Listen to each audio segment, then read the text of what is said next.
मित्रों नमस्कार। मैं हूं आपका दोस्त डॉक्टर अनिल अग्रवाल। कल हमने बात की थी कंधे के दर्द की, जिसे हम फ्रोजन शोल्डर बोलते हैं।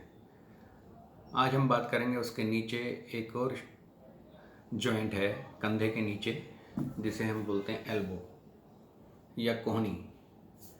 और इसमें भी दर्द होता है कुछ लोगों को।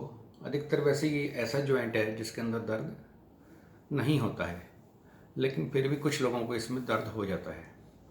तो इसके अंदर दर्द अधिकतर कोहनी के बाहर वाले हिस्से में, इधर वाली साइड पर पेन होता है। यहाँ दबाएंगे तो दर्द होता है।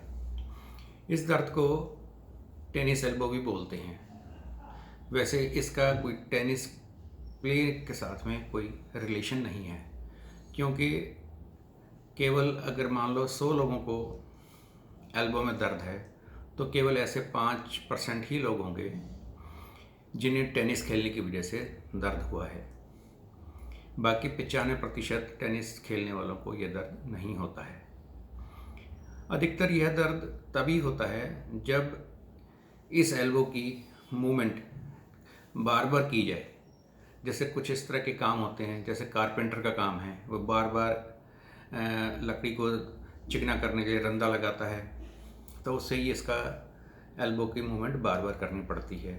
या किचन का काम करते महिलाएं करती हैं, जो सब्जी काटने का काम है, उसके अंदर भी बार बार इस जॉइंट का इस्तेमाल होता है। कुछ इस तरह के वाद्य यंत्र होते हैं जिनके बजाने में, जिस तरह सितार है, उसमें भी इसका इस्तेमाल होता है।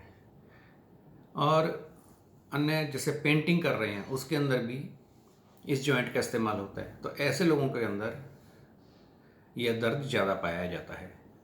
वैसे जो आर्थराइटिस एक रोग होता है, अगर किसी रोगी को आर्थराइटिस है तब भी उसके एल्बो जॉइंट के अंदर दर्द हो सकता है, लेकिन ज़्यादातर दर्द इस जॉइंट के अंदर नहीं आता है। इससे पहले कंधे में दर्द आएगा, रिस्ट जॉइंट के अंदर पेन आएगा, नी के अंदर पेन आएगा, नीचे एंकल जॉइंट के अंदर पेन आएगा। अन्य जॉइंट से पेन जल्दी आता है, इस जॉइंट के अंदर देर से आता है। इसलिए इसके अंदर हम ज़्यादा, आपने देखा होगा कि ऐसे कम ही लोग मिलते होंगे आपको जिन्हें इसमें दर्द होता है। लेकिन जब अगर इसमें दर्द हो गया है तो हमें इसके अंदर लापरवाही नहीं करनी चाहिए, फ़ौरन इसका इलाज करवाना चाहिए।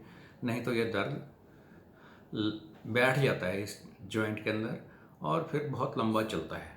तो इसलिए शुरू में ही इस पर ध्यान देना चाहिए। इसका एक्सरे करवाएं, MRI करवाएं और इसके दर्द की वजह ढूंढें।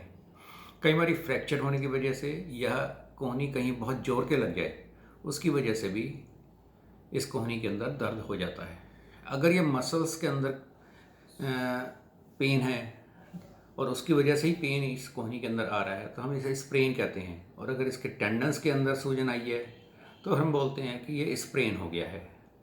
तो इस तरह से स्प्रेन और स्ट्रेन के अंदर हमें फ़र्क पता रहना चाहिए कि स्ट्रेन अगर मसल्स के अंदर है तो स्ट्रेन है, और अगर टेंडन्स के अंदर है तो हम उसे स्प्रेन बोलते हैं। होम्योपैथी के अंदर इसके अंदर अनेक दवाइयाँ हैं जिनका हम इस्तेमाल करते हैं।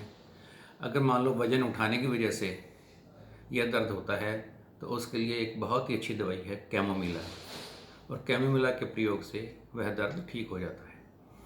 अगर ये बिना इस्तेमाल किए अगर जॉइंट को बहुत देर तक रखें, जिस तरह रात को सोए हुए, फिर सुबह उठ के देखें कि यह जॉइंट तो अकड़ा हुआ है, तो उसके अंदर रस्टॉक्स नाम की दवाई बहुत अच्छा काम करती है।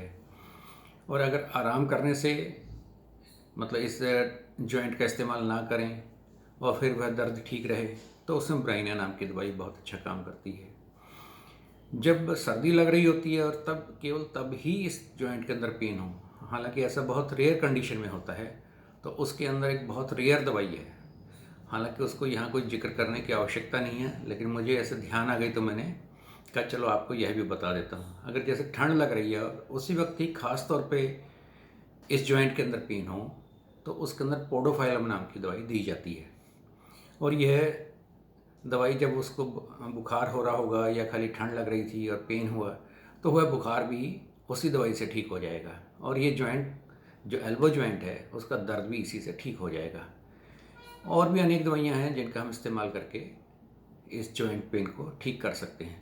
लेकिन ये मैं ज़रूर कहना चाहूँगा कि इसके अंदर बिल्कुल भी लापरवाही ना बरतें, नहीं तो यह जॉइंट भी बिल्कुल जाम हो जाएगा, जैसे मैंने बताया था कि शोल्डर जॉइंट जाम हो जाता है। धन्यवाद दोस्तों।